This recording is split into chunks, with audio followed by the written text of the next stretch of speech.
Chemical Control and Duane Marine, two toxic dumps which had disastrous fires earlier this year, were both controlled by organized crime. At least that was the testimony today from an ex-convict now living under government protection. Harold Kaufman spoke before a congressional subcommittee in Washington, and Steve Taylor was there.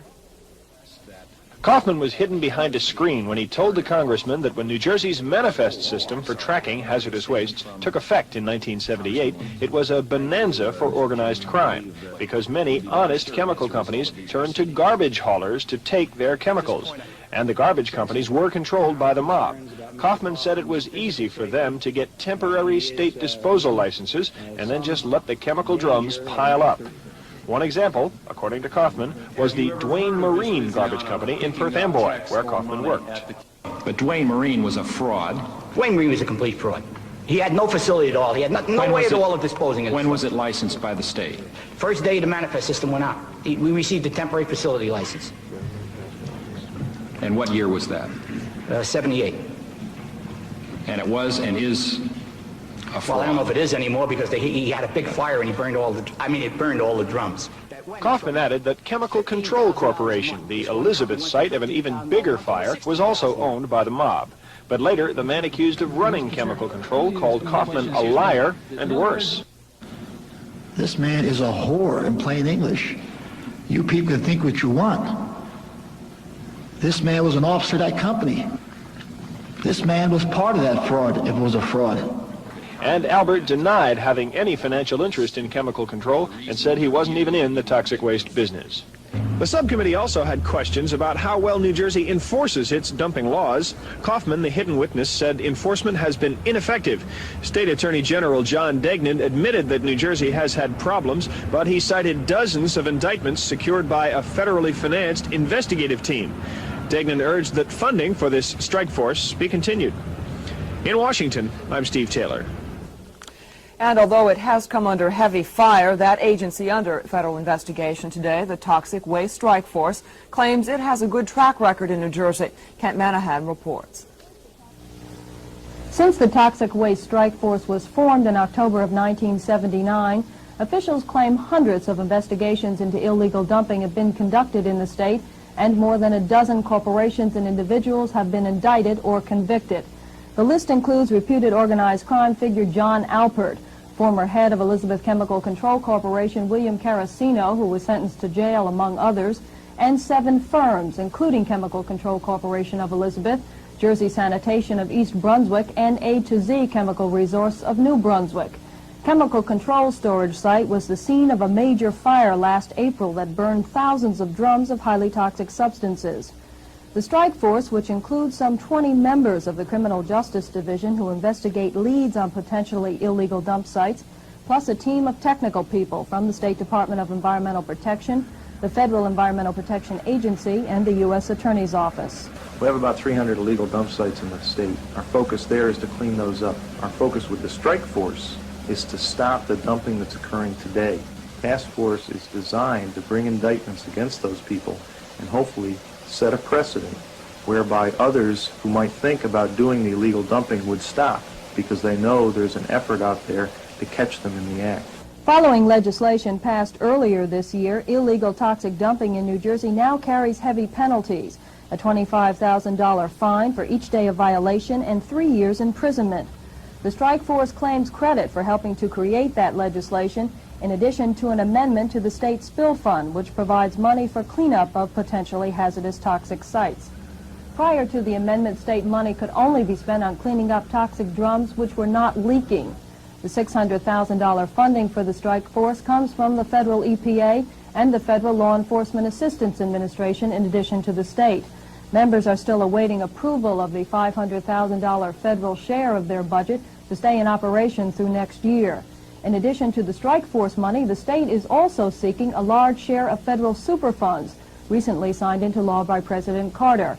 Superfunds will help the strike force by providing additional money for future dump site cleanups in the state.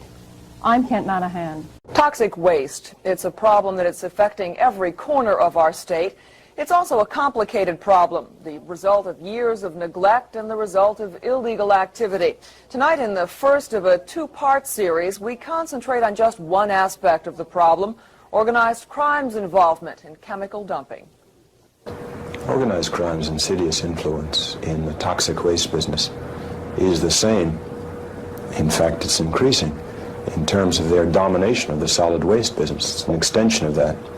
When the racketeers take over the landfill, no independent carter has a place to dump, but for the fact that they go through the patron of the landfill.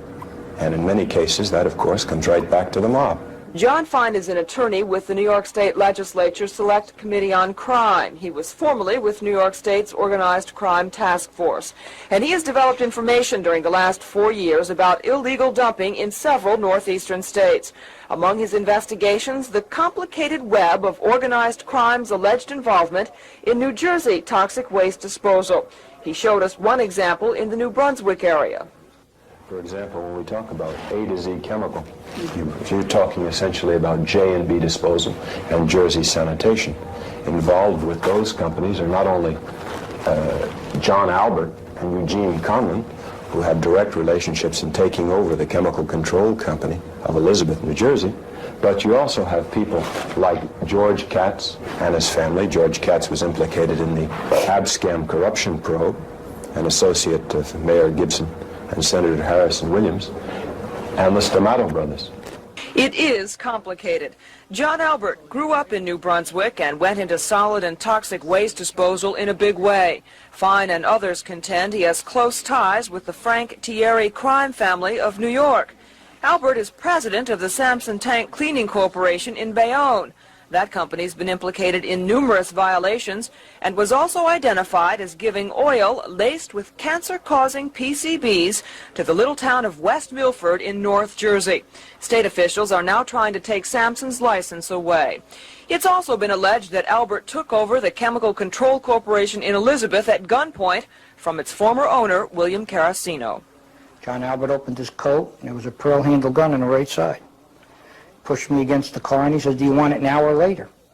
John Albert is also a director of the A to Z chemical company in New Brunswick. A to Z had so many violations, it has been shut down by the state. Albert is also listed as director of J&B disposal in East Brunswick. J&B merged with Jersey Sanitation, another East Brunswick garbage firm, a few months ago. Involved in those merged companies, not only John Albert, but George Katz and Frank Stamato Sr. Stamato has been named by Fine and other reports as a business associate of Jerry Cattina, a reputed top boss in the Cosa Nostra. George Katz has been a Democratic political fundraiser for years. His firms are not only involved in handling toxic waste, they're involved in solid waste disposal, too. One of Katz's companies hauls Newark's garbage, and Newsday once reported that contract was secured with a $40,000 bribe to Newark Mayor Kenneth Gibson. Both Katz and Gibson, however, deny the charge. Katz is also a close associate of New Jersey's U.S. Senator Harrison Williams. In fact, Katz and Williams were allegedly business partners in a titanium mine in Virginia. Both have been indicted in the federal government's Abscam probe in connection with that mine deal. John Albert has also gotten into trouble with the law. Recently, he was indicted by Massachusetts officials on illegal dumping charges. He has also been indicted by federal authorities here in New Jersey on similar illegal dumping charges in connection with the Chemical Control Corporation. Middlesex County officials have also indicted Albert for his alleged role in a large narcotics and gambling ring there. And in Philadelphia, Albert was among those indicted for possession of a hijacked truckload of copper. But despite the charges, Albert recently told congressmen in Washington that at least as far as illegal toxic dumping goes, he is innocent. We've seen interlocking relationships in a number of toxic waste firms, some allegedly involving organized crime figures. But law enforcement officials disagree on just how big organized crime's influence is and how that influence should be stopped. John Fine says the problem is big and growing. He contends the SCA Corporation of Boston, which owns 11 waste disposal firms in New Jersey, has ties to organized crime figures. He says there are questionable ties between other toxic waste haulers and mob figures, too. Fine also claims there are at least a dozen murders now under investigation in New York and New Jersey connected to illegal toxic dumping. And he says innocent people have been threatened. The influence is pervasive. And when we're dealing with toxic waste, the result now and the result for future generations has been and will be the contamination of the groundwater and the drinking water over the entire eastern seaboard. But Edwin Steer, director of New Jersey's Division of Criminal Justice, doesn't think organized crime has a stranglehold on toxic dumping in New Jersey. Steer says although New Jersey does have a problem, it's been one of the first states in the nation to recognize it and to fight back. Steer says state law enforcement officials are beginning to get a handle on the problem, and he says New Jersey is also cooperating with surrounding states. And hopefully within the next year or so, we will have much better coordination among the states of the Northeast to deal with the problem. There are states around the country which are looking at both our interagency task force and the regional approach that we're taking as models for their parts of the country. So slowly these ideas are beginning to take hold, and slowly we're making progress in identifying the problem and putting together the kinds of resources that are necessary to deal with it over the long term. But Fine says we don't have that much time. What's necessary now, not in 2 months, not in 6 months, but now is a special federal prosecutor to examine into the evidence, to examine into these allegations of corruption and laxity that seem to permeate the area, and to do something about it, on a Justice Department level so that the Eastern District of New York and the Southern District of New York and the Newark Attorney General's office don't run into jurisdictional conflicts. We continue our closer look at organized crime's involvement in New Jersey's toxic waste industry. It's a problem that officials say exists but disagree on just how serious it is. John Fine, counsel with the New York State Legislative Select Committee on Crime, says the mob's control of toxic waste firms in New Jersey and the whole Northeast is alarming. And he says state officials here haven't been very effective in stopping the mob's activities. The influence is pervasive, and when we're dealing with toxic waste, the result now and the result for future generations has been and will be the contamination of the groundwater and the drinking water over the entire eastern seaboard. But one of New Jersey's top law enforcement officers disagrees with Fine. Ed Steer is the director of the state's Division of Criminal Justice. As a key member of the Attorney General's office, Steer resents the criticism that Fine has been making about New Jersey efforts to check the mob's alleged involvement in toxic dumping.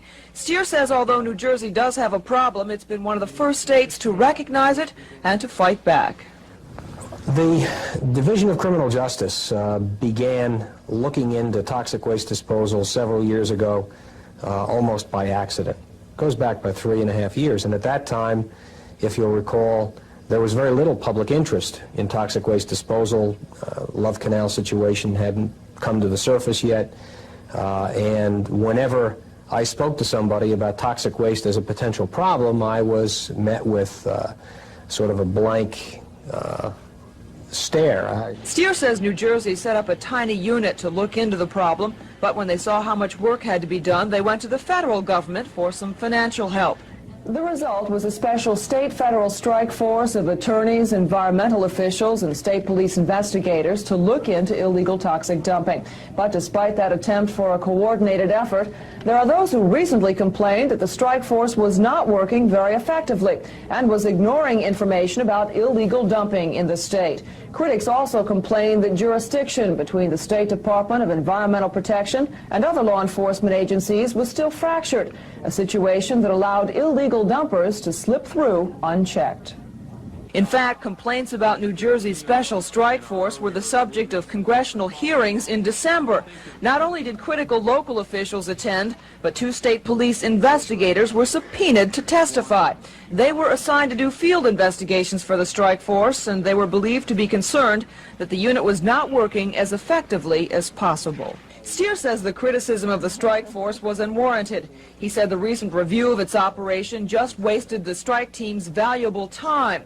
But Fine says the recent congressional probe turned out to be a whitewash. he says serious problems remain. In New Jersey, there have been allegations of corruption, allegations of officials not doing their job. Matters referred to federal and local prosecutors according to these allegations that have not been pursued.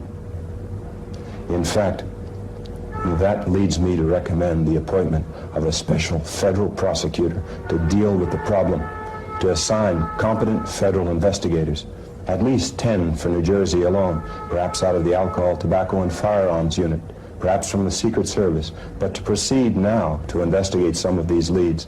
The two state police detectives who appeared before that congressional committee are no longer looking into toxic dumping. Shortly after their testimony, most of it in secret session, they were reassigned. Although they declined to be interviewed on camera, John Fine praised their work. On a local level, we've seen great courage.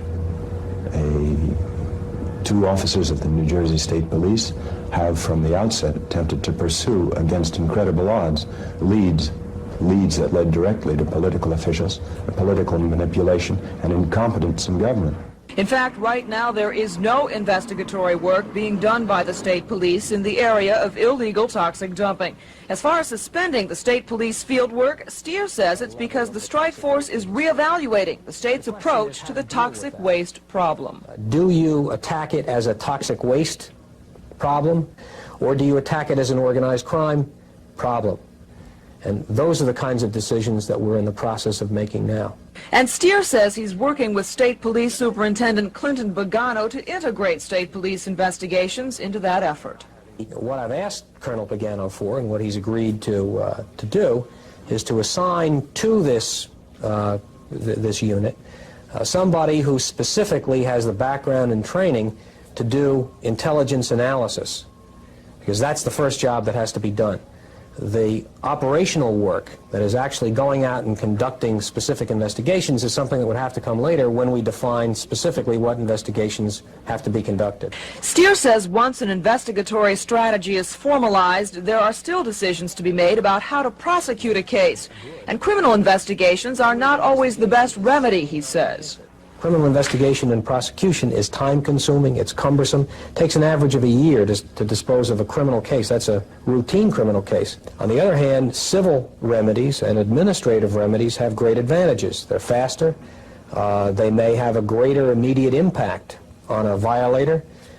You can go after somebody's license very quickly, you can impose a receivership, take over control of a company. That's what happened at the Chemical Control Corporation in Elizabeth. The state took that site over in 1979.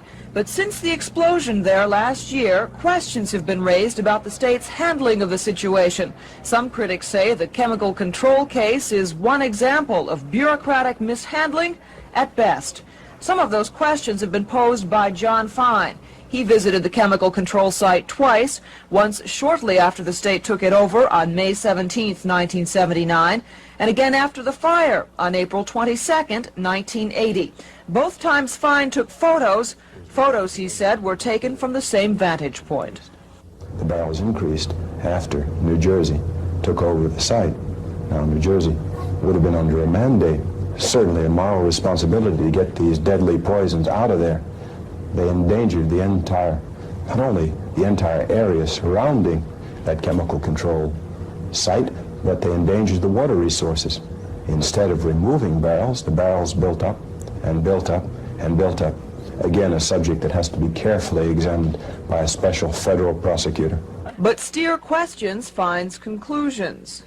I haven't seen his photographs, so it's very difficult for me to respond specifically. I don't know whether the photograph of the after scene indicates that the drums that are in the photograph weren't taken from some other part of the chemical control site and moved to the location where the photograph was taken. Steer does admit some barrels were shifted so they could be removed from the dump site, and he says he knows of at least one instance in which extra drums did find their way from other locations in Elizabeth to the chemical control site. We do know that there was some increase, but whether the increase went beyond those drums, at this point, we can't tell you with any certainty. The state's investigation of the chemical control company and the state takeover there is continuing. In fact, recently new state indictments were handed down against some of the company's former owners. Meanwhile, one of those former owners, John Elbert of the New Brunswick area, goes on trial on federal illegal dumping charges Monday in Trenton Federal Court. Ed Steer says he's confident state officials will be able to effectively discourage illegal toxic dumping, but John Fine continues to call for a special federal prosecutor. Jury selection got underway in Somerville today in the case against two trade associations involved in northern New Jersey's garbage collection industry. Here's Michael Aaron with a report. The trial that began today is just the latest round in a 10-year struggle over who will control the regulation of the state's garbage industry. It's an industry, law enforcement officials claim, ruled largely by organized crime and characterized by price fixing, bid rigging, and occasional violence. In October 1980, then Attorney General John Degnan announced the indictment of 25 solid waste carting companies, 29 of their executives, 2 trade associations, and 3 reputed mobsters as co-conspirators in a garbage monopoly. The indictments charged the defendants with using, quote, threats, intimidation, and physical force, end quote, to restrain competition in commercial trash collection by fixing rates and territories. To give you an idea of the magnitude of that indictment, those companies and individuals actually indicted represent 15% of the statewide total garbage collection revenues, or 30 to 35% of the northern New Jersey commercial garbage collection revenues. The indictments focus on 2 trade associations formed in 1976, the Hackensack-based New Jersey Trade Waste Association with 140 member companies, and the Hoboken-based Hudson County Sanitation Association with 15 member companies. According to the indictments, the 2 associations established and enforced territories for individual members in 9 northern New Jersey counties. Once a member was given a location, it was his, exclusively, without competition. The indictments charged that 4 men, Carmine Franco, Anthony Rizzo, Frank Arrace, and Anthony Scafidi, were the principals in the conspiracy. The state says the 4 men held weekly meetings in restaurants such as this one in Somerville to carve up territories, settle territorial disputes, and figure out how to bring member companies into line. Present at many of the meetings was a man named Harold Kaufman, who cooperated with authorities and is now in the Federal Witness Protection Program. Kaufman is expected to return to New Jersey and to be the state's key witness at the trial. The garbage conspiracy, the state says, was enforced by threats and violence from people with ties to organized crime. The state also claims the conspiracy kept competition for garbage contracts to a minimum and thereby enabled the member companies to reap large profits at the expense of their customers. To keep the trial from being prejudiced by publicity, Somerset County Superior Court Judge Arthur Meredith last year imposed a gag order on state prosecutors and the state police. With me today is one of the few people who knows a lot about the case who is not covered by that gag order, Assemblyman Raymond Lesniak of Elizabeth.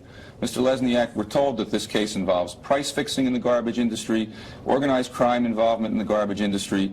The trial is only focusing on the price fixing aspects of the situation. Which is the more important area to be focusing on? Well, I think the most important aspect of the trial is the organized crime involvement, because they are the ones who, with use of force and threats and violence, are forcing prices up, and also disposing of solid waste and hazardous waste in an environmentally unsound manner and costing the taxpayers millions of dollars. And yet the judge severed the 3 organized crime defendants from the case a few months ago. Well, that was because of the technical legal aspects of the case. The organized crime involvement goes well beyond this trial. We have legislation pending to drive organized crime out of the business through strict licensing procedures. You want to set up a commission like the Casino Control Commission to license garbage industry executives and do background checks and all of that? Well, it'll be done through the Department of Environmental Protection, but the background checks will be done by the Attorney General's office.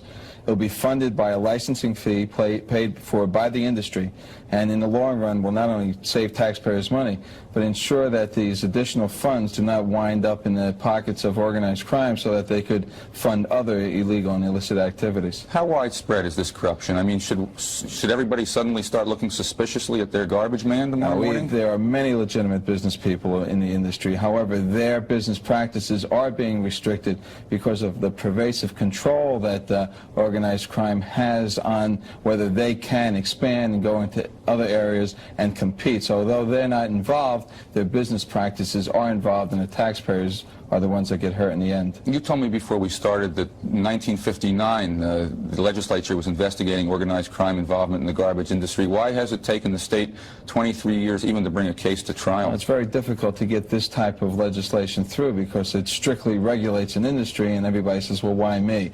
I think there's an adequate record established over this 20-odd year period to say to the legislature that we must act, we must protect the public, and we have to pass this legislation to do that. Okay, Assemblyman Ray Lesniak, thank you very much for being here.